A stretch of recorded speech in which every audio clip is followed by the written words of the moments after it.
Isabelle Maréchal, une vision constructive. Avec elle, notre réflexion se bâtit. Isabelle Maréchal. Émotionnelle ou rationnelle, en accord ou à l'opposé. Les rencontres de l'heure. On est tout le temps sur nos maudits téléphones, hein, c'est sûr. Et en même temps, c'est comme devenu une espèce de passage obligé pour être au courant de tout, pour pouvoir vaquer à nos occupations qui sont multiples. Nous sommes devenus des humains multitâches. Et c'est vrai, moi, que je vous avoue que mon téléphone cellulaire, mon Dieu, je fais tout là-dessus. Vraiment tout. J'ai même attaché une petite pochette avec mes cartes de crédit. Bref, je paye tout avec ça. Faudrait pas que je le perde parce que ça serait un vrai enjeu. En même temps, à cette utilisation abondante de cet outil de télécommunication est attachée une facture de plus en plus salée. On va en parler tout de suite avec Jacques Nantel, spécialiste du commerce du détail, professeur émérite à HEC Montréal. Bonjour Jacques. Bonjour Isabelle. Tu sais, notre téléphone, ça nous coûte un petit bras, hein, de plus en plus. Toi, tu poses la question, mais c'est intéressant. Tu dis, est-ce que nos télécommunications nous coûtent trop cher? Je pense que ça va intéresser pas mal de monde. La réponse va nous intéresser. Oui ou non? Ben, pour la majorité des gens, oui, c'est sûr. Ben on oui. va tous répondre, ben oui, ça nous coûte bien trop cher. Ça n'a pas de bon sens. Ben oui, juste pour situer ça, pour la famille moyenne au Québec, alors 2 adultes, un adolescent. Là, si tu rajoutes la dimension ado là-dedans, c'est sûr. Ouais, mais ça rentre sa facture de la famille. Hein? Ouais. Alors, c'est grosso modo, c'est 5% de l'ensemble de nos dépenses. Hier, on parlait de l'énergie qui se trouve autour de 10, l'alimentation, c'est 19. 5, c'est quand même assez conséquent. Alors, c'est sûr que lorsqu'on regarde ça, puis ça rentre à chaque mois, et là, il s'agit pas uniquement du téléphone que vous l'ayez acheté ou que vous le louiez. Il s'agit évidemment des frais de télécommunication, le Wi-Fi, évidemment... les abonnements, est-ce que tu mets ça là-dedans, par exemple, les abonnements? Oui, on rajoute un petit Spotify ou un Apple Music, un petit Netflix, on rajoute tout ça, là. Et puis, au total, ça va nous coûter quand même pas loin de, avec le téléphone, on est rendu à 200, pas loin de 200 $ par mois. C'est quand même beaucoup de sous. Oui. Et puis, lorsqu'on regarde ça, évidemment, pour les personnes qui ont, je sais pas moi, 40 ans et plus, ils se disent, il y a 10 ans, moi, je payais pas ça. C'est comme un truc qui s'est rajouté. Alors, la question que je pose ce matin, c'est est-ce que c'est un bienfait du marketing ou est-ce que c'est une autre supercherie? Oui, bonne question. Mais oui. Puis lorsqu'on creuse un peu, on se rend compte, puis je vais donner la réponse tout de suite, que c'est plutôt un bienfait. C'est assez étonnant. Mais pour le regarder correctement, il faut voir partout là où maintenant on économise. Parce que avec le téléphone intelligent, nous vient la possibilité de ne plus acheter différents produits qui sont des investissements ou des frais fixes. Par exemple, d'un point de vue technique, t'as plus besoin de t'acheter un poste de radio. Tu sais, normalement, tu vas écouter la radio, tu vas écouter Cube sur ton téléphone. Tu n'as plus besoin techniquement de racheter un téléviseur parce que tu vas l'écouter sur ta tablette ou tu vas l'écouter sur ton téléphone ou sur un projecteur ou sur un vieux téléviseur, mais essentiellement, tout va venir par ton téléphone. Tu n'as plus besoin de t'acheter une calculatrice. Tu n'as plus besoin de t'acheter un appareil photo. Tu n'as plus besoin de t'acheter une caméra. Tu n'as plus besoin de montre. Tu n'as plus besoin de réveil matin.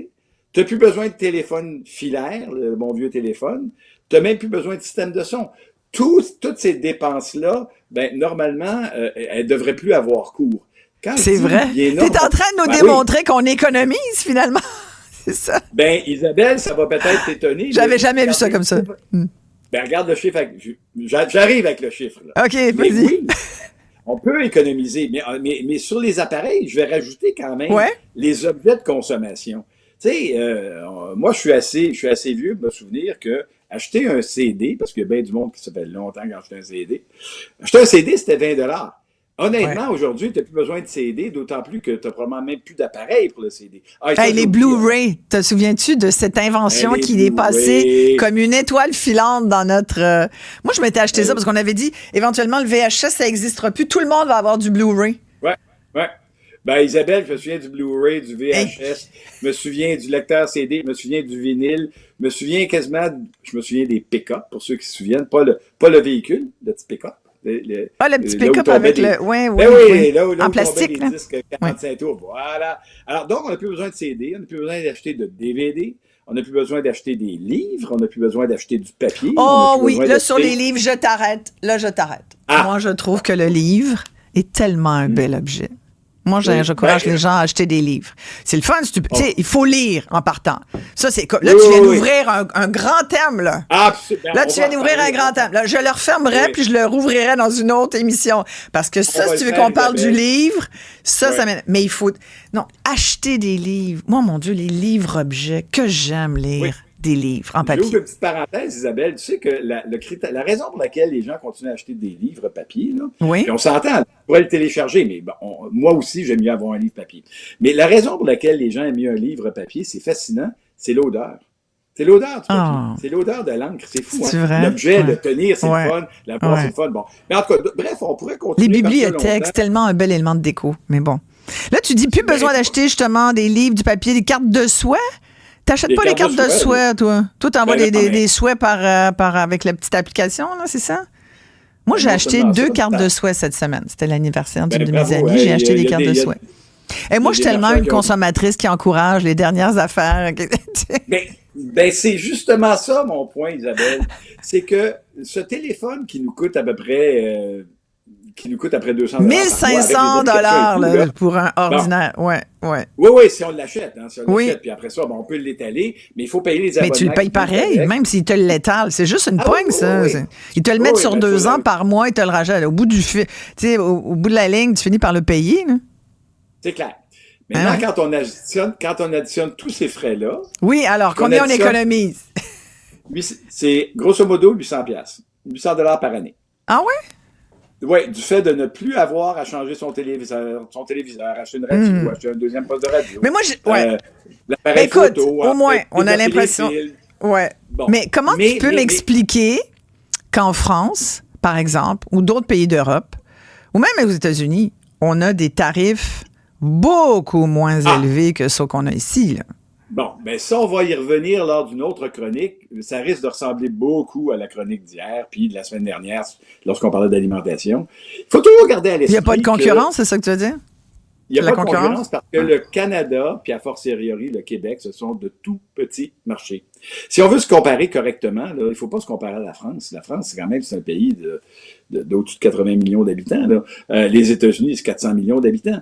Ici, c'est 8 millions pour le Québec, c'est 43 millions pour le Canada. Si on veut se comparer correctement, il faut se comparer techniquement à un pays comme la Suède, parce que, bon, t'es hors marché commun. Là, on commence à ressembler à ces pays-là. Et c'est les mêmes tarifs qu'ici? Ouais. Ben oui. À peu de choses près? Parce que tu as peu de concurrence. Écoute, en Suède, tu as deux grands détaillants d'alimentation. Ici, on en a 5. Alors, c'est sûr que... Mais sur le cellulaire, là. Petite concurrence. Ben, sur le cellulaire, ça va être pareil. C'est sûr que lorsque tu rentres sur des applications qui sont internationales, si tu rentres sur Spotify, si tu rentres sur Apple Music, ben là, évidemment, tu rentres dans un très gros marché parce qu'il est globalisé. Mais si tu rentres sur l'application comme telle, tu n'as pas beaucoup de concurrents. Non, c'est ça. Puis là, tu vois, j'ai un texto d'un auditeur qui dit, c'est vrai, depuis quelques années, la facture mensuelle des cellulaires a diminué un peu. Ouais. C'est parce que c'est vrai qu'il y a eu des petits joueurs qui sont venus nous mais moi, des blocs de revente. Ouais. Voilà. Mais il dit, mais l'achat du téléphone cellulaire, puis il a raison, il y a un cellulaire, ça se peut pas. Mais tu sais, on pourrait parler des ordis. Je suis allée acheter un ordinateur pour ma fille pour l'école. Écoute, mais il faut que tu le prévois, là. C'est 2000 $, 2500 $. C'est comme... Ouais.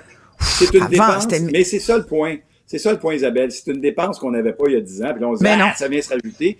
Mais on peut y arriver si on coupe sur les autres postes de dépenses qu'on payait avant, mais qu'on n'a plus à payer. Si vous avez tout ça, là, puis vous avez encore votre téléphone filaire, peut-être que c'est le temps de le débrancher.